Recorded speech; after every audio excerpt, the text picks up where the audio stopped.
So if you found yourself sitting in a Los Angeles bar room in the spring of 1861, you'd probably hear a curious anthem being sung. It was called "We'll Hang a Blinken from a Tree," and it captured this loud, angry spirit of rebellion that was currently brewing in Los Angeles. Over the coming years, Confederate sympathizers in LA would do a lot more than just sing about their anti-union grievances. They staged rallies to celebrate Confederate victories, they stockpiled arms and ammunition for the Confederate war effort, they brawled with U.S. soldiers stationed nearby, and hundreds of them fled California to enlist directly in Confederate armies. In fact, Los Angeles furnished the one and only Confederate militia from a free state. It was a unit of about 80 to 100 men that was commanded by the former undersheriff of the county. As one of LA's rear unionists lamented, quote, "The leading men of the county were for the Jeff Davis government first, last, and all the time." Now, why in the world did Los Angeles, a frontier town in a free state located about 2,500 miles from the heartland of the Confederacy, respond so enthusiastically to what was, in essence, a rebellion over slavery? That's really the question that's at the heart of this lecture, not because this lecture is about LA per se, but by explaining and understanding the Confederate orientation of Los Angeles, we gain a new perspective on the geopolitics of slavery and really on the Civil War era writ large. And that's because Los Angeles wasn't an outlier in the far Southwest. Yeah, there we go. It was, in a lot of ways, representative of this pro-slavery, anti-government ethos that swept across the entire region in the decade before the Civil War. So beginning in the 1840s, slaveholders began to systematically draw the southwestern quarter of the country into their political orbit. As I'll argue, they really transformed this entire quarter of the country. So we're talking about New Mexico, Arizona, parts of Utah and California, into what I think we can consider a political client of the slave states. So for the next 45 minutes or so, I'm going to explain how they did that. I'm going to try to explain how they did that, and what this Western history can tell us about the coming and the conduct and the consequences of the Civil War. So I want to start us off with a map, and not just any map, but what I would consider a particularly misleading one.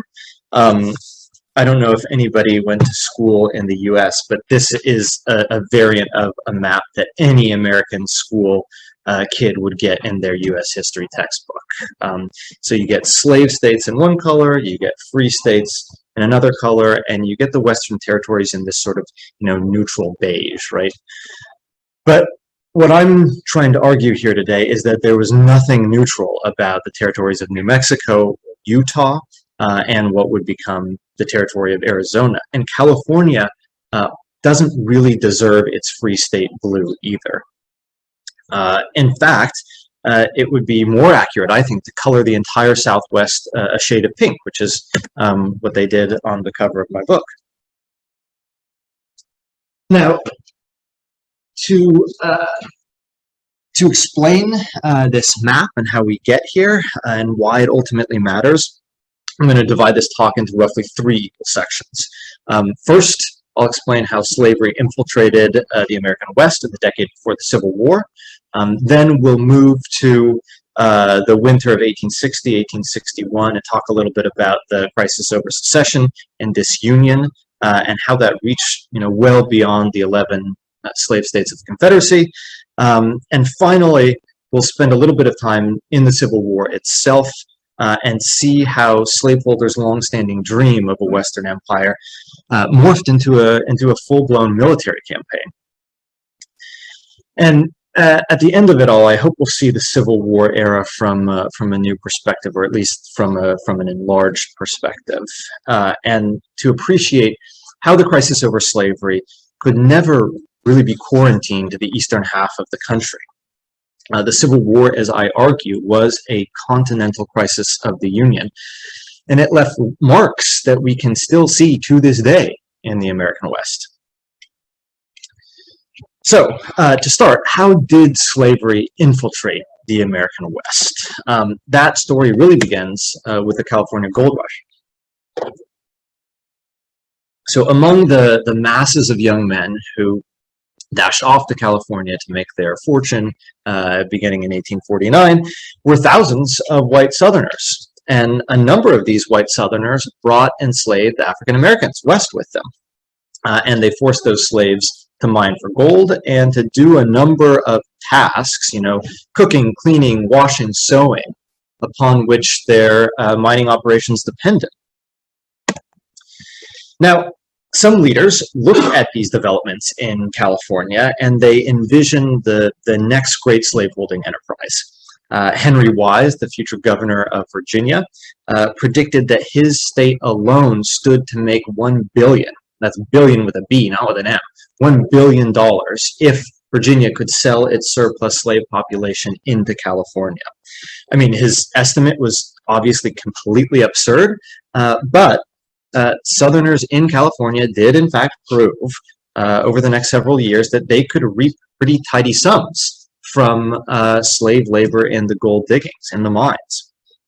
So according to some reports that I found, black slaves could be sold for as much as $4,000 on the San Francisco slave market, which was about 4 times the going rate that they would fetch in the slave states of the South. Now, Southerners typically brought just 1 or 2 enslaved laborers with them, although some mining companies brought, upwards of a dozen. And in fact, one planter alone shipped an estimated 35 black slaves into California during the gold rush. You would die a few years later in a shooting incident. Now, the precise number of slave laborers in the California gold country is really hard to pin down, mostly because a lot of these importations were done clandestinely. We don't have great reports, but probably somewhere between 500 and 1,500 enslaved black people were carried into California over the course of the gold rush. Now, in the grand scheme of things, that may not sound like a whole lot, but when you consider the expense and the logistical difficulties of forcibly transporting somebody thousands of miles across the country, that figure is actually pretty remarkable, I would argue, and pretty frightening. So keep in mind that a prime field hand at this time cost about $1,000, which give or take is about $25,000 in today's currency. So to run the risk of bringing an enslaved person who was worth a considerable sum of money all the way onto this open California frontier, you'd have to be pretty confident of a high return on that investment. And in order to protect their slave property, white Southerners typically clustered in communities of like-minded people when they arrived in California. And in fact, this photo comes from one of these communities with a high concentration of Southerners, which is why I'm almost positive that these 2 black men in this photo are slaves and not free men. And in clustering in these communities of fellow slaveholders, Southern miners were able to exercise a degree of control over their enslaved workforce, which was otherwise really hard to achieve in an open frontier in California. I mean, keep in mind, there were no slave patrols in California, but slaveholders did have one another. And so in essence, they aimed to recreate the South in miniature on the California frontier. Now, this runs counter to basically everything a California school child or an American school-taught child is taught about this period in American history. We're taught that California came into the Union as a free state in 1850. I mean, this is the central feature of the Compromise of 1850, after all. With this act, as you probably know, California, or slavery in California, was formally abolished. And this seemingly ends the history of human bondage in the far West, right? I mean, that's precisely what the slaveholding Senator John C. Calhoun famously argued in his very last Senate speech. He argued that a free California essentially extinguished the South's expansionist ambitions. And that's what most historians have been arguing ever since. As most of you know, the big important books on the American Civil War era, like say James McPherson's Battle Cry of Freedom, mark this compromise of 1850 as a real breaking point. After that, California and the far West in general just typically fall out of the narrative, right? They become more or less abstractions in debates between Easterners.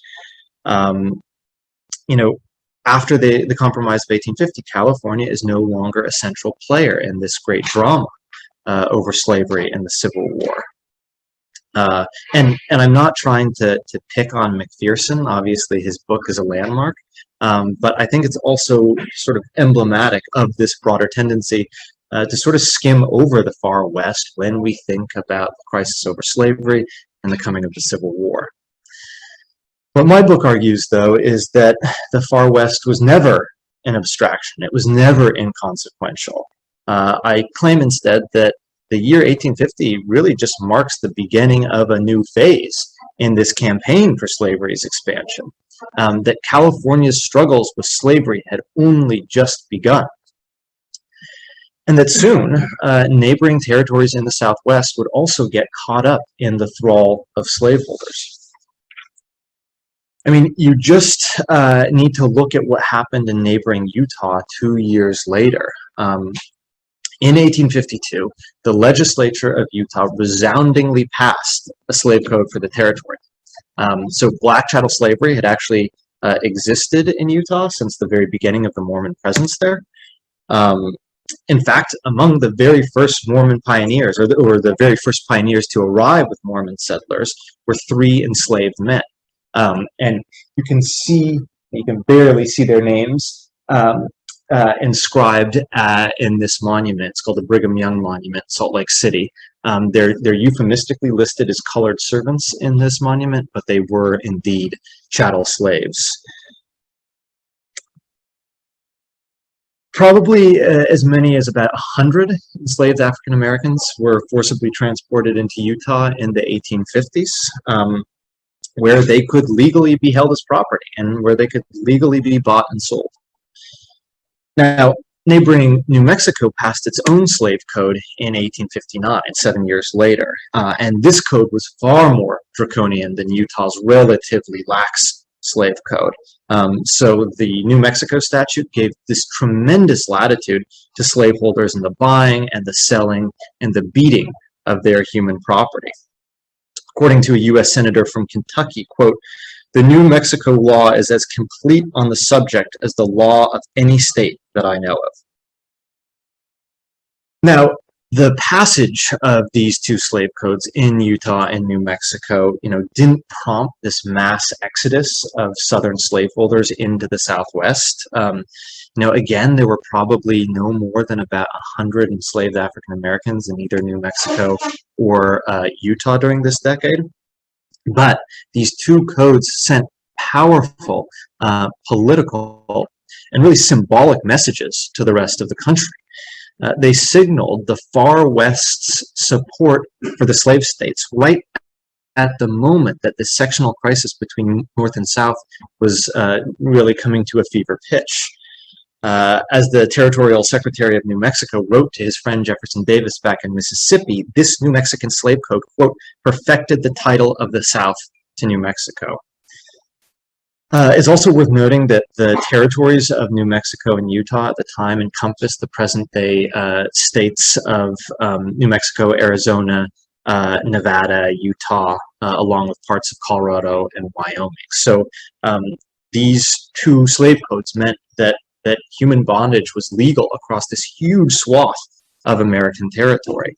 I should also add that African-American chattel slavery existed alongside various forms of Native American enslavement. So, I mean, you could really argue that the far Southwest far Southwest was in fact slave country. And slaveholders in their political maneuverings in this region were really playing the long game. They recognized that the real issue wasn't necessarily the total number of black slaves that they managed to import into the West. Again, that number was relatively small. Rather, it was the political power upon which these laws rested. In other words, Utah and New Mexico and California didn't need to become big cotton-producing states for planters to effectively claim them as their own and to derive real political benefits from what was going on there. And California's political history, early political history, illustrates this point really nicely, I think. So Southerners, literally pulled their hair and they gnashed their teeth when California came into the Union as a free state in 1850, only to find that these tantrums of theirs were completely unwarranted. Through the 1850s, California voted with the slave South on most of the major political issues of the day. So it voted with the South, the Kansas-Nebraska Act, and it voted with the South to affirm support for the Dred Scott decision. And that's largely because of this guy here. I'm actually going to move this bar up. Is that better?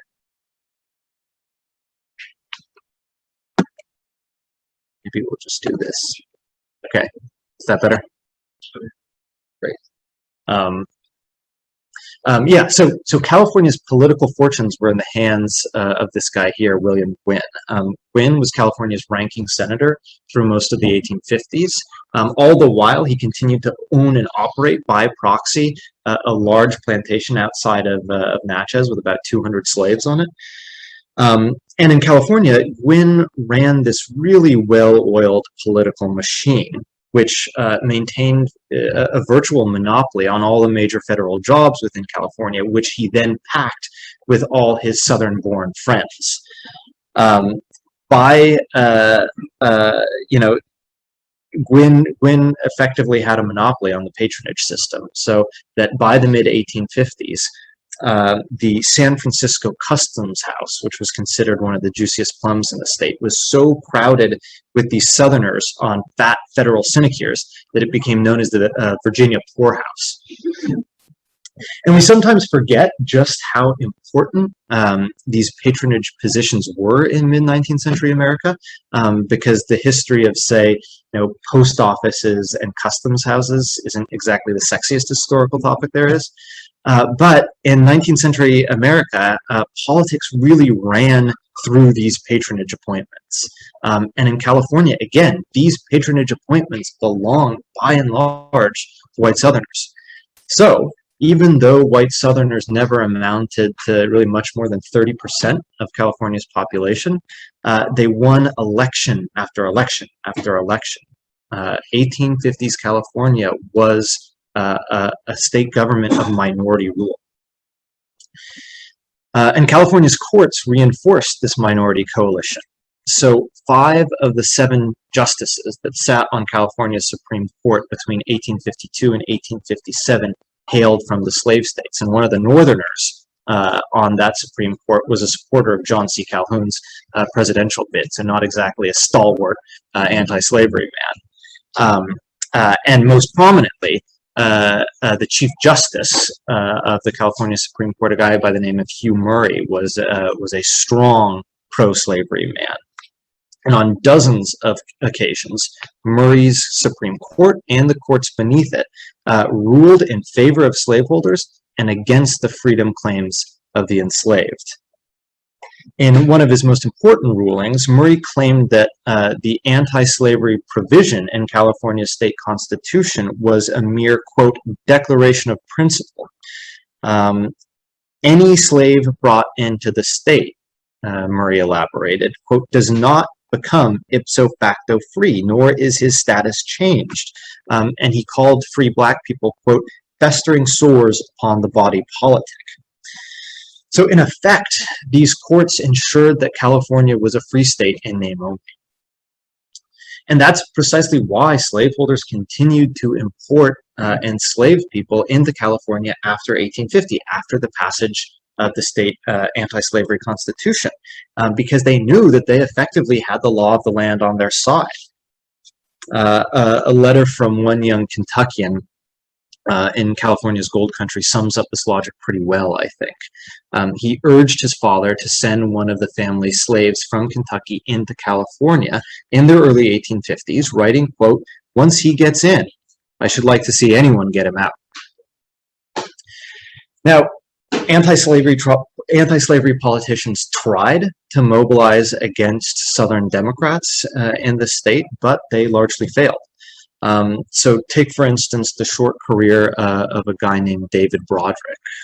Broderick was probably the most outspoken and influential opponent of William Nguyen and all these pro-slavery Southerners in California.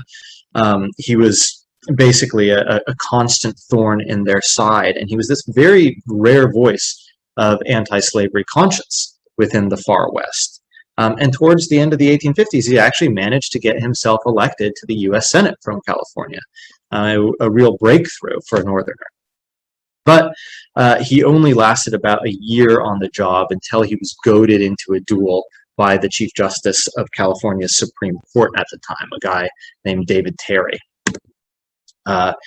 Terry, who was a slaveholder and a former Texas Ranger. The moral here is you don't want to get in a gunfight with a Texas Ranger. Terry actually resigned from his seat on the Supreme Court in order to take part in this duel. And during the duel, Broderick's pistol misfired, which gave Terry a clean shot at him. And that was that. David Broderick died of his wounds 3 days later. And supposedly, his last words were, "They have killed me because I was opposed to the extension of slavery and a corrupt administration."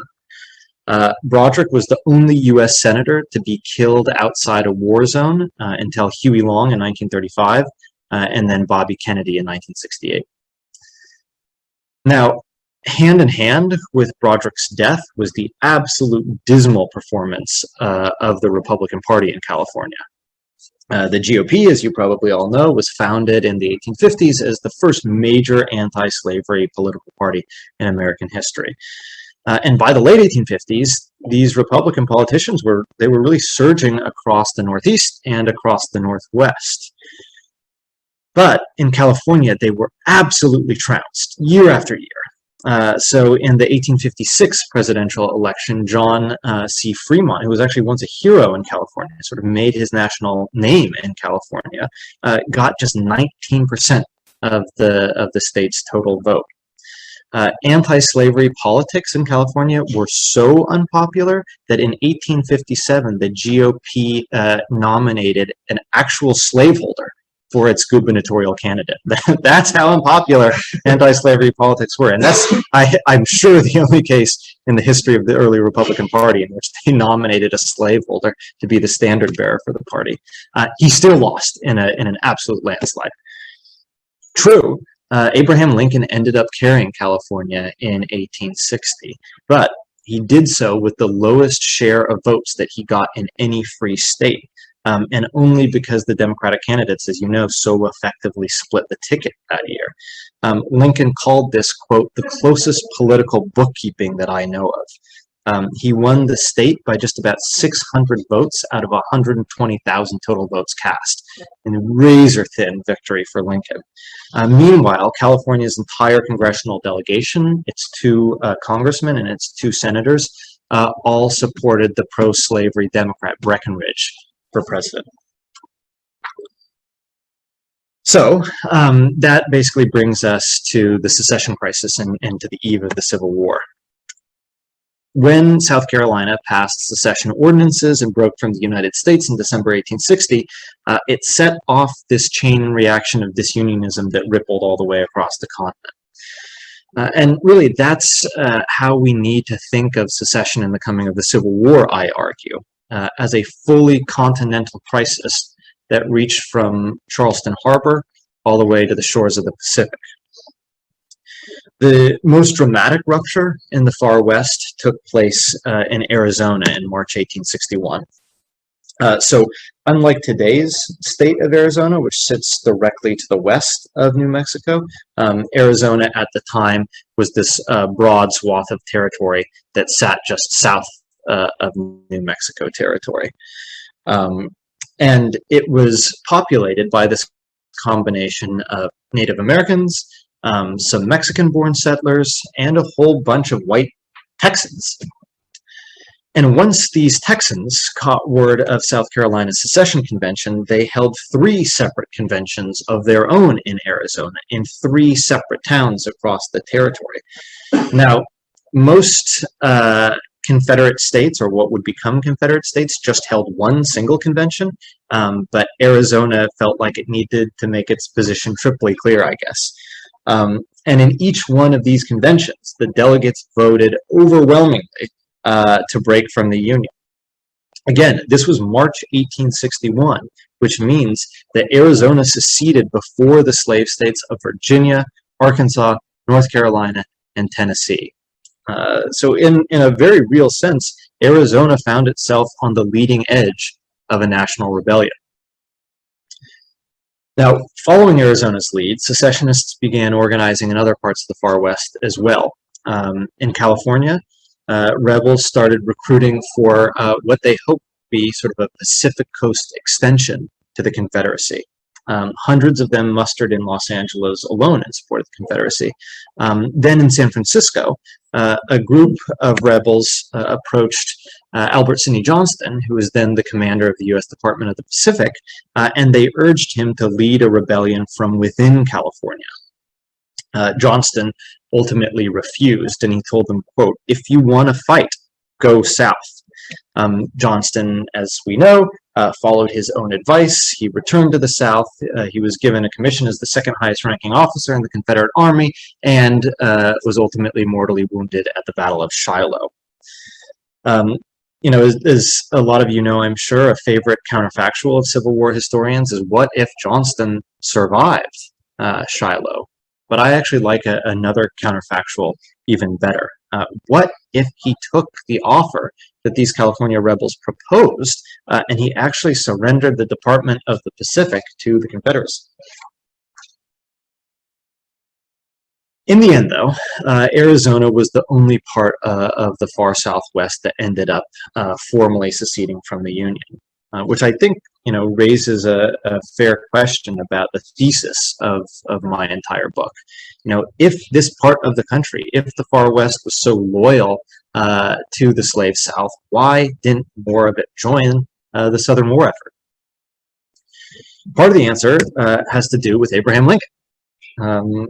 In a statement that's not going to surprise anybody, Lincoln was a very effective wartime president, and he understood, basically better than anybody at the time, just how fragile the Union was and how fragile it was in the far West in particular.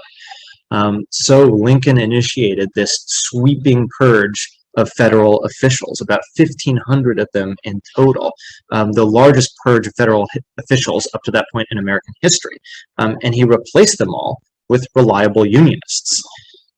So this included firing the Southern-born governor and the Southern-born secretary of the territory of New Mexico, the same guys that passed that draconian slave code for the territory, in addition to firing basically all the friends of William Nguyen in California. Again, this history of federal patronage in the American West is really important. And I think to a large extent it explains why Western Unionists, or Western disunionists rather, weren't more successful in the spring of 1861. After all, it's much, much harder to lead a rebellion from the West when you no longer, hold power there. An equally important factor, I would say, in arresting disunionism in the far West was, ironically, the position that a lot of the region's pro-slavery leaders took. It's what I call wait-and-see separatism. So rather than provoke outright rebellion, these disunionists prefer to sort of sit on the sidelines and cheer the Confederacy's progress from a safe distance. Once the Confederacy triumphed, then they would launch a movement for an independent republic on the Pacific coast. At least this was their plan. And at one point or another, every congressman and every senator in California went on the record to endorse this plan, went on the record to endorse the creation of an independent Pacific Republic oriented towards the Confederacy. It was a common belief at the time, echoed by people like George McClellan and Alexander Stephens, the vice president of the Confederacy, that if the Union fractured, it would probably continue fracturing until there were multiple republics in what used to be the United States. So people like William Nguyen wrote to friends in anticipation of this outcome. And if all went according to plan, they hoped to overthrow the U.S. government on the Pacific coast and establish an independent republic there.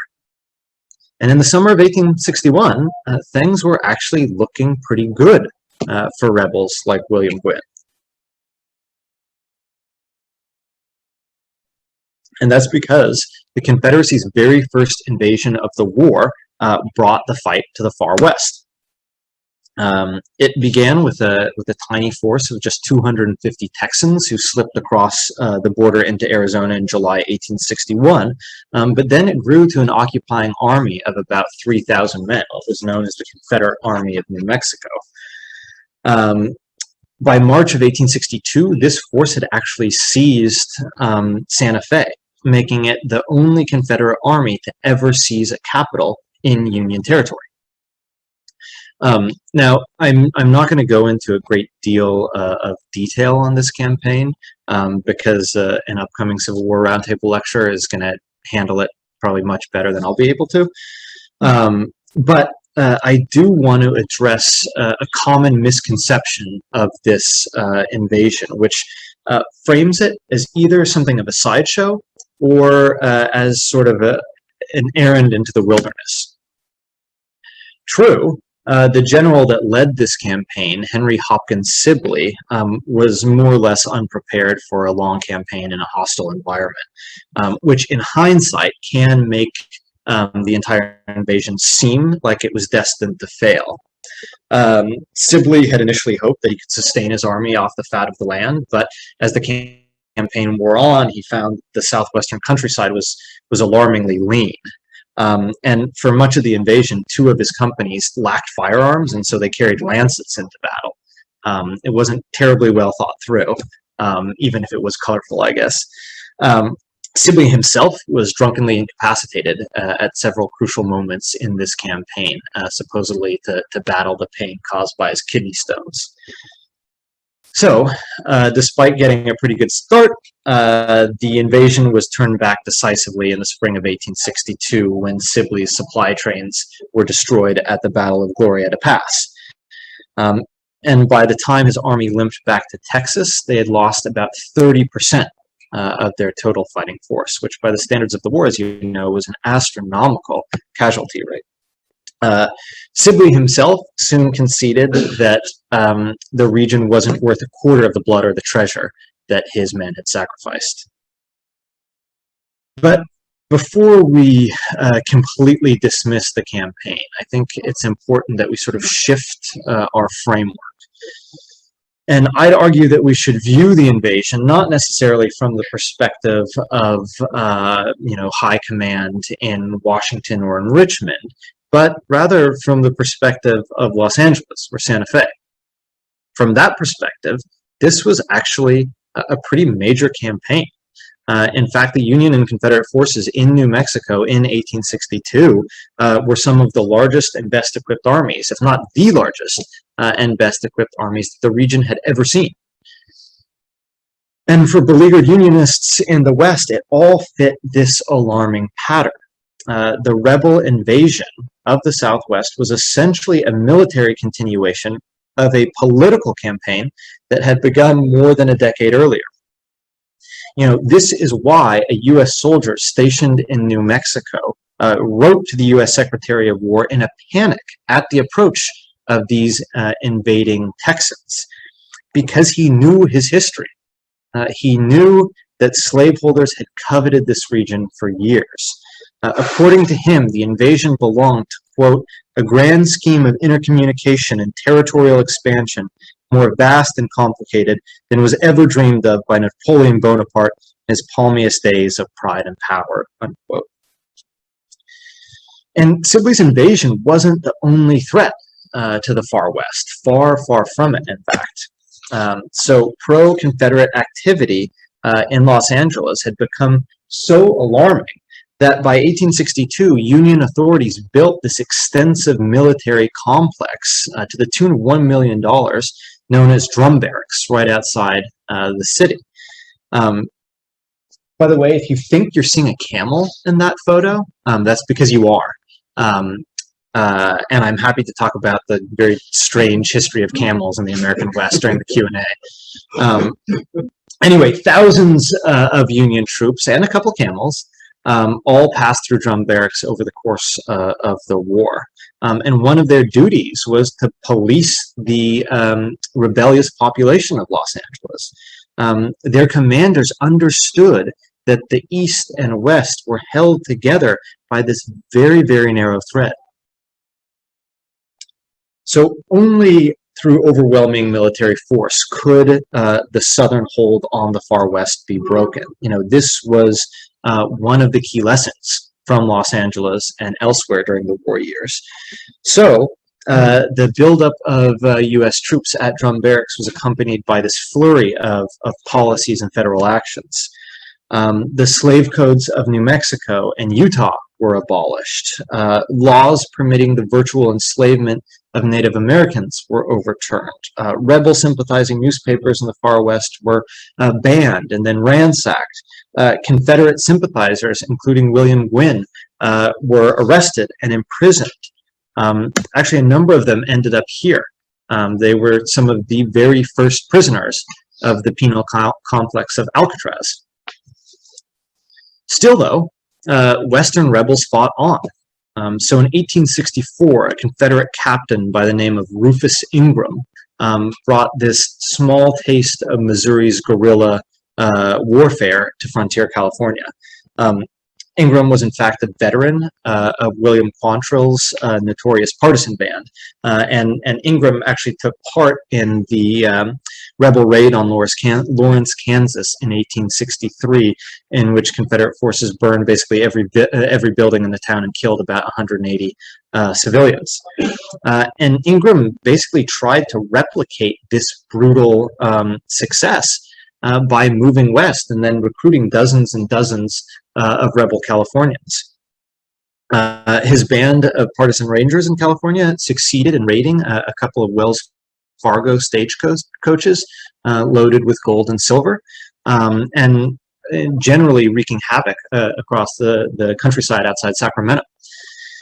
It took several months of hot pursuit and a couple of shootouts for local authorities, who were reinforced by 4 companies of U.S. troops, to finally track down Ingram's band. So by the summer of 1864, U.S. authorities had either captured or killed most all of the partisan rangers in Ingram's unit, although Ingram himself managed to slip away and sort of, disappear from history. In September 1865, one of Ingram's lieutenants, his former second in command, was hanged for his crimes. And in a lot of ways, we can think of this as the very last casualty of the Civil War in the far West. September 1865 is, more or less 5 months after Appomattox. So again, U.S. control in the far Southwest was hotly contested. And only through overwhelming military force was the Union able to quash rebellion in the West and to finally break this powerful Southern influence over the region, or so it seemed. But of course, it wasn't ever that simple. The history doesn't end that neatly. And the slave South actually enjoyed this long, strange afterlife in the far West. And that's how I want to end this lecture, by moving us into the 20th century and examining this long, weird tale to the story. It's a story that might have particular resonance for anybody who's following this contentious debate over the removal of Confederate monuments in America's public spaces. And if it interests you, I'll probably end up talking about this history at the conference in May. But tell me if it doesn't interest you, and then I'll change track. It does. Okay, good. Yeah, I had a weird sort of first-person encounter with a lot of this history, but I'll get into that in May or during Q&A. And in short, this is the history of the lost cause and the cult of the Confederacy in California. Obviously, California never built anything on the scale of, say, Monument Avenue, Richmond, but California did dedicate far more monuments and memorials and place names than any other state outside the South itself. I've located more than a dozen of them from basically one end of the state to the other.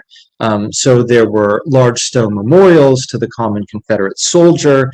There were schools and redwood trees named for Robert E. Lee, at least 5 large markers to Jefferson Davis, as well as a California mountain named for the Confederate president. There was also the town of Confederate Corners. There was a scenic series of foothills named after the Confederate warship, the CSS Alabama, and the one and only Confederate veterans retirement home that was ever erected outside the former slave states and territories. Now, most of these monuments have either been removed or renamed in this recent controversy over Confederate statues, but until then, most of them had stood basically unnoticed for the better part of a century. And when I tell Californians in particular about this history, they don't quite believe me at first. A lot of them, I think, cling to this image of California as a land of cultural progressivism that's somehow untouched by the history of slavery and by the history of the Civil War. After all, these really popular myths of the American West as this landscape of freedom and rugged individualism are rooted deep in American popular culture, right? And these myths die really hard. But as I argue, you don't have to scratch that far beneath the veneer of this mythology to get a much, more complicated, much darker history. And so if you take the long view of Western history, maybe these California Confederate monuments aren't that surprising after all. For much of the 19th century, the South and the West were separated by this very thin line. The fact that Confederate monuments began cropping up in California in the 20th century merely reinforces this fact, I think. Each and every one of them was a testament, albeit a generally overlooked testament, to this enduring hold of the slave South over the far West.